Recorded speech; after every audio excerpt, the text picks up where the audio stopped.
Live with studios in Midland and Odessa, you're watching CBS7 First Alert News at 9 on the CW West Texas. Thanks for joining us for CBS7 News on the CW. And thanks to those of you joining us live from the CBS7 YouTube. I'm Lauren Munt, and we start tonight with continuing coverage of the distemper outbreak at the Midland Animal Shelter. You'll remember yesterday we told you that 147 dogs were saved from euthanization during a 36-hour mass rescue operation. Today, two local veterinarians, spoke during a Midland City Council meeting, raising concern about the decision. I think we might have spread it at a faster rate than what it normally does. Veterinarian for 27 years, I've seen a lot of stupid and irresponsible things involving pets. But I got to tell you, what animal control did has to top the list. Dr. Jensen and Dr. Wilson have served the West Texas pet community for many years. Today, during public comment, the pair shared disappointment in how the Midland Animal Shelter chose to allow dogs with distemper to leave the shelter and be placed in foster homes throughout the community. Both veterinarians fear that allowing the dogs to leave the shelter could cause a larger outbreak of the highly contagious disease, affecting more than just dogs. It can be transmitted through a fence or at a dog park or at PetSmart or Petco or the fox that scampers through the backyard, because there's certain wildlife that are susceptible to it also. Dr. Wilson says that now that the dogs have left the shelter, there's nothing that can be done except work to prevent outbreaks like this in the future. I don't think there's any way to go back and trace the number of animals that have potentially been exposed and bring those animals back.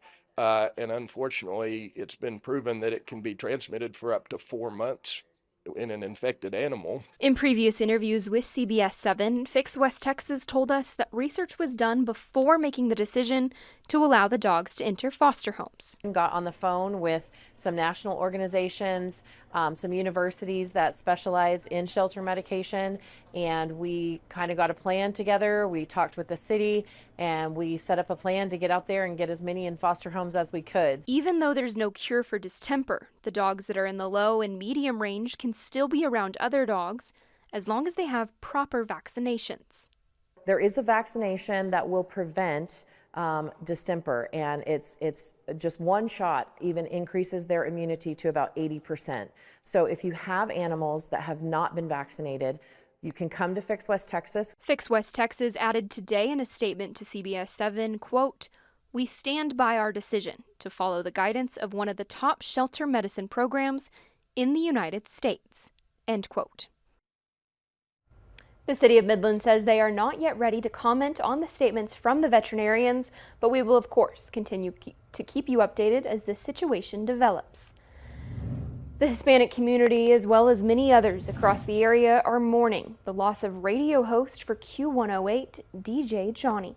All of the Spanish radio stations are usually competing against each other, but this week they've come together to show their support for the fallen DJ. CBS7's Noe Ortega spoke to some of the local radio stations about the fundraisers and about the legacy that DJ Johnny left behind. Noe? Well, over the weekend, the radio personality known as DJ Johnny died with his wife and his son after a car accident. And now, days later, all the local radio stations have come together to raise funds for his family. The crash occurred at the intersection of 42nd Street and Farm to Market 1936. The car responsible for the collision was driving on the other side of the intersection before hitting the other truck. In that truck was DJ Johnny, his wife Norma, and their 14-year-old son. After Roberto Ronquillo, who was a good friend of DJ Johnny's, learned of his friend's death, he decided to help his family as much as he could. He is a DJ for events, quinceañeras, parties, so people appreciate him. He has an approach with groups. I think that's what he did. Only he could have done this, to unite all the radio stations among so much competition that exists. La Caliente, La Que Buena, La Madre de Todas, La Invasora, and several other organizations united to help DJ Johnny. Some have known him for a while, but some have known him for over 10 years. He would take his wife, he would take his son. They were the people who helped him settle in. So he was a very family person. He was a good friend, and as a worker, he was what we call the dark horse of work. I mean, he never got tired. He never gave up. There will be food sales, car washes, and much more to help DJ Johnny's family. Many of the radio hosts will remember him as a friend to the community, as well as a man of honor. He was always an inspiration to us because he had a slight problem with his feet, but he never saw it as a problem. We need more of those people. People with values, with respect for the community, with respect for associates. But apart from the great person that DJ Johnny was, his phrase will live on with many people. His phrase was so distinguished. And that way of coming to work with a smile, with a motivating phrase. And so that's what distinguishes him, his simplicity. If you missed out on today's event, there are plenty more throughout the week that will help DJ Johnny's family. The information to those events will be on our website at CBS7.com. In Odessa, I'm Nora Ortega. CBS7 First Alert News. Let's turn to some traffic safety news now. By 2050, Vision Zero wants to get rid of all roadway fatalities. And today, the Midland City Council finalized a 150-page plan to get there. The plan includes 5 study corridors with specific recommendations for each one, whether that's new pavement markings, pedestrian zones, or high visibility signals. With the plan approved, the city can seek federal and state dollars to fund the project. The city has sped up the process to qualify for all safe streets for grants next month. In our citywide study, we made sure that we looked at all our roadways under the City of Midland right-of-way, and then we are prioritizing them based on crash counts in each area. So that includes vehicle crashes, that includes pedestrian, bicycle, any type of crash that happened along that roadway we compiled, and that's how we determined our high injury networks. This plan will be updated every 5 years and worked on by a Vision Zero task force. We're going to take a pause now and talk your weather forecast with Chief Meteorologist Tom Tieferteller. Tom? Well, we are going to be looking at most of the thunder shower activity today winding down. Even the clouds are thinning out. But as we take a look at the satellite and radar view, still a little bit of shower activity across portions of Terrell County. Then the thunderstorms are rumbling through the big country and off to the south and east. Everything should be winding down by midnight tonight as that dry line pushes back to the west. And that front, that cold front that's here across parts of the northern Permian Basin really starts to fizzle out. But tomorrow, though, it looks like more isolated thunderstorms will be a possibility in these darker green shaded areas. But again, they're going to be isolated. And as we take a look at the futurecast, not a lot being spit out by the models this evening for the afternoon time frame tomorrow, as we are looking at most of the isolated showers, thunder showers, northern, northeastern Permian Basin into the evening hours. But again, it doesn't look like a lot. It looks like a little bit better chance coming up on Thursday. We'll talk more about that coming up here in just a few minutes. Thank you, Tom. This week is Passover. It's a time in Jewish culture to celebrate freedom. But this year, the holiday will take a more somber tone due to the war on Gaza. People of the Jewish faith have been celebrating Passover since before the Common Era. It commemorates an ancient exodus of Jewish people from Egypt. And while the Temple Bethel in Odessa is still celebrating Passover, some members are concerned about their friends and family who are not free from war. We have 4 families that have family in Israel. She had a sister who was caught in a safe room at Gaza during the October 7th deal. So, I mean, as soon as that happened, her sister from here went to Israel, and they're rebuilding her sister's gardens where they grew flowers. Despite it being such a hard time for many Jewish people across the world, there's still hope in the Jewish community that the war, which has been going on for 7.5 months, will end soon. Another thing happening this weekend today, the Midland Victims Coalition held their annual Crime Victims' Rights and Awareness ceremony. The goal of this event is to remember all victims of crime and show support to their families. Counselors want people to know that they aren't alone, and these events show that, and also help educate people about resources if they need help. It's very important because crime happens everywhere, and we serve a 15-county area, so it's very important that survivors and victims of crime know where to come to get help. Safe Place counselors will work with all survivors from all age ranges. The organization provides emergency shelter, and there's an emergency crisis line and advocacy groups for crime victims. And reading is power.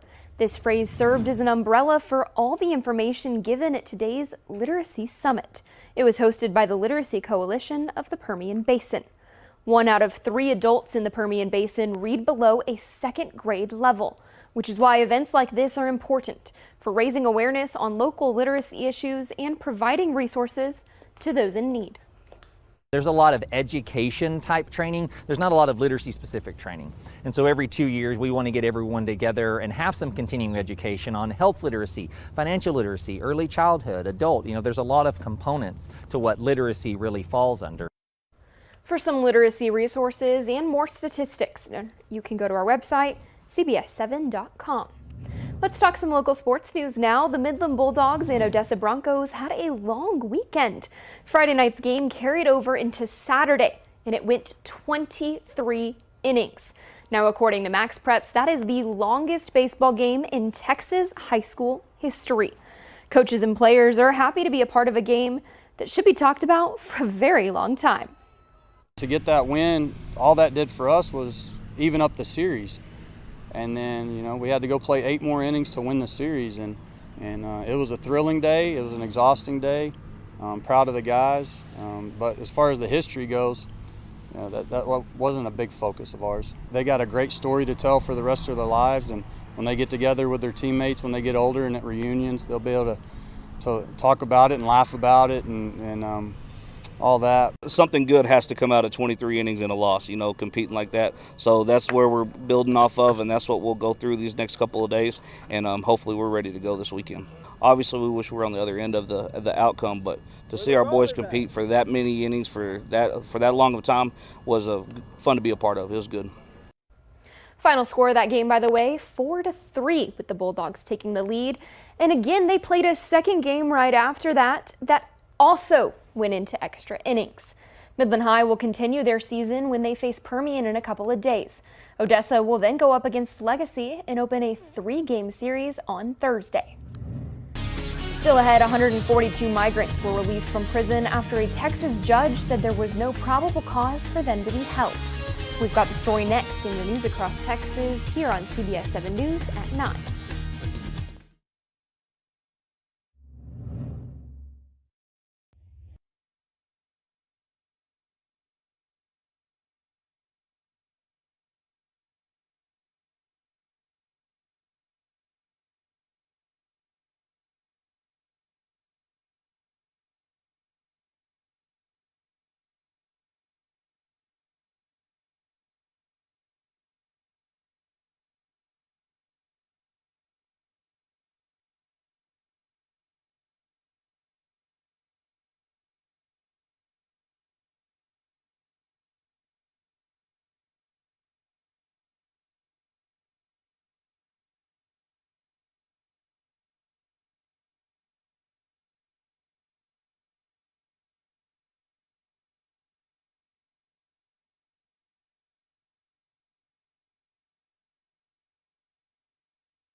A Texas judge dismissed 140 cases against migrants charged in an alleged riot at the U.S.-Mexico border on April 12th. The El Paso County Court judge found no probable cause to continue holding the migrants. Heriberto Perez has more. But 142 were charged with riot participation, and we filed these applications on their behalf, seeking an order from the court saying that there was not probable cause to arrest them, and releasing them today. Chief Public Defender Kelly Childress also said, for the DA's office could be very easy to push an indictment in front of a grand jury for all these migrants because they don't understand the nuances of the law. She added that if the DA's office planned to do that, it will take a quite lack of integrity. Now these 140 migrants out of the 142 will be released from state custody and turned over to federal custody. According to Childress, they still have holds with the U.S. Immigration and Customs Enforcement, or ICE. The other two remaining migrants, one is not in state custody, and the other one will now face a different type of criminal offense. But what we have here is these mass arrests that don't have probable cause. El Paso County Commissioner David Stout also told me processing any individual could cost up to $3,500. If these 140 plus migrants were set to be charged, it could have cost local taxpayers nearly $500,000. This cost would have been only for processing, not the cost for jailing and additional expenses after the hearings and the courts. Well, we are going to look for the threat of a few more isolated thunderstorms in our forecast over the next couple of days. We'll talk more about that coming up next.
Now, from the CBS7 First Alert Weather Center, here's Chief Meteorologist Tom Tiefertiller. Well, let's take a look at the radar and show you that a lot of the activity, even the clouds, really starting to wind down out there. Still some thunderstorm activity across the big country, getting reports of wind gusts up to 60 miles an hour west of Abilene and Trent, possibly derailing a train. Trying to get more information on that, but that coming in this evening as we are looking at most of the activity on the downward slide for the present time across the area.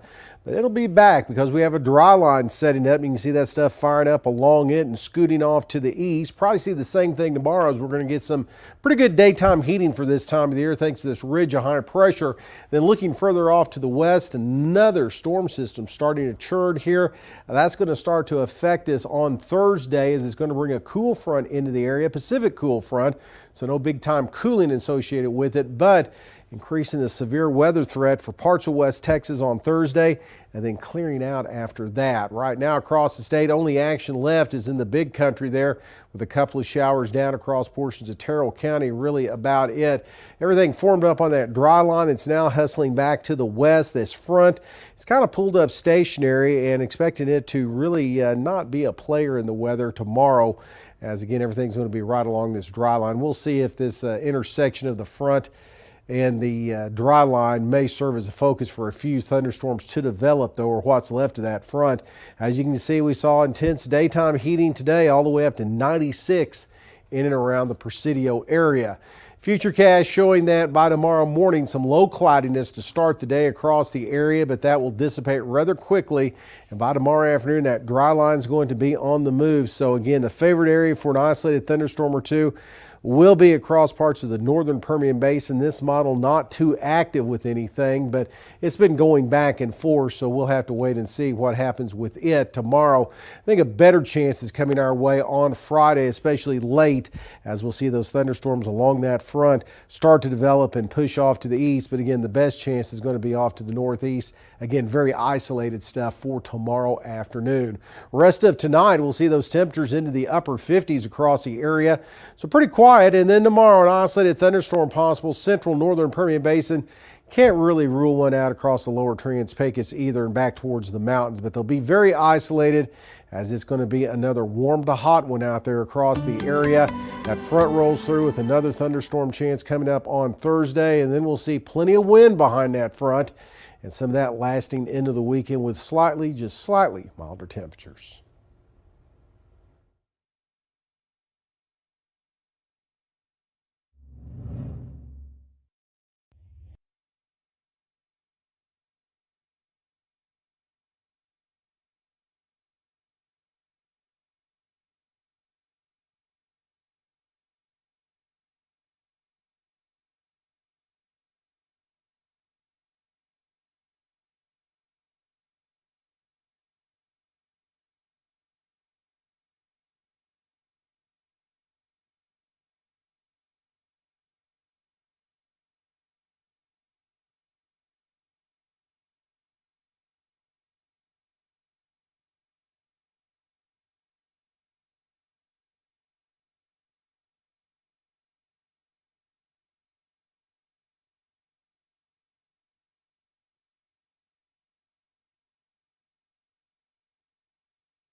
Pro-Palestinian protesters are back out on college campuses across the country Tuesday, demanding an end to the war in Gaza and an end to their university's ties with Israel. This follows a day in which some protesters clashed with police as authorities tried to break up their camps. Now, some lawmakers say the demonstrations have gone too far. Natalie Brand has more details from Capitol Hill. Pro-Palestinian protesters clashed with police on the campus of Cal Poly Humboldt overnight. End the occupation now! Police have been stepping in to break up some of the encampments forming on college campuses across the country, from Massachusetts to Michigan to California. We're fighting against the complicity of our own university and the hand that this university has, and at the end of the day, we're anti-war. And I think it's really important for folks to remember that. More than 150 were arrested outside of NYU Monday. Free Palestine! Free Palestine! And Jewish students at Columbia University say they feel some demonstrations have veered from pro-Palestinian to anti-Semitic. We don't feel safe on campus. We don't feel comfortable walking around. Some are calling on Columbia's president to do more to protect Jewish students. While the leadership of Columbia may be failing you, we will not.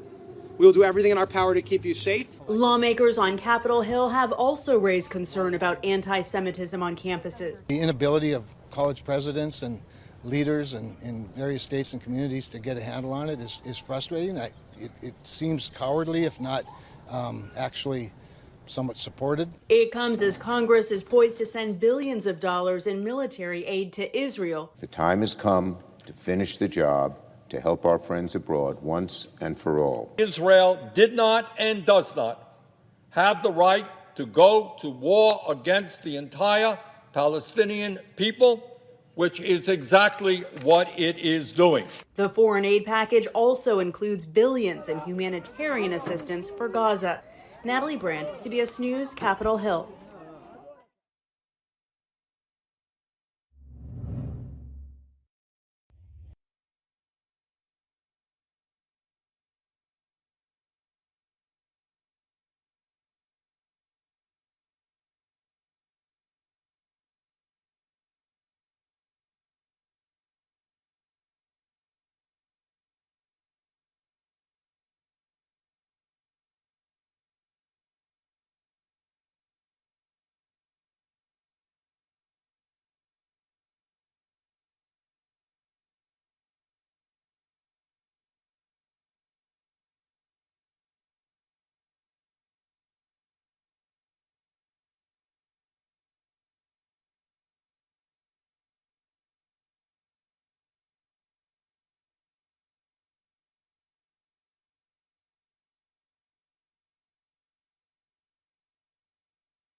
Well, Lauren, more thunderstorms are on the way. They're going to be isolated. Not everybody's going to see one, but a few will be popping up along that dry line, especially across the northern Permian Basin coming up tomorrow, and especially on Thursday as we have a cool front moving to the area. It's not going to do a lot to temperatures, but it's going to bring a lot of wind back to our forecast by Friday into the weekend. So keep it right here, and we're going to keep you up to date on those storms. You know, Tom, I'm always excited to bring my rain boots out. Okay. Thanks for watching.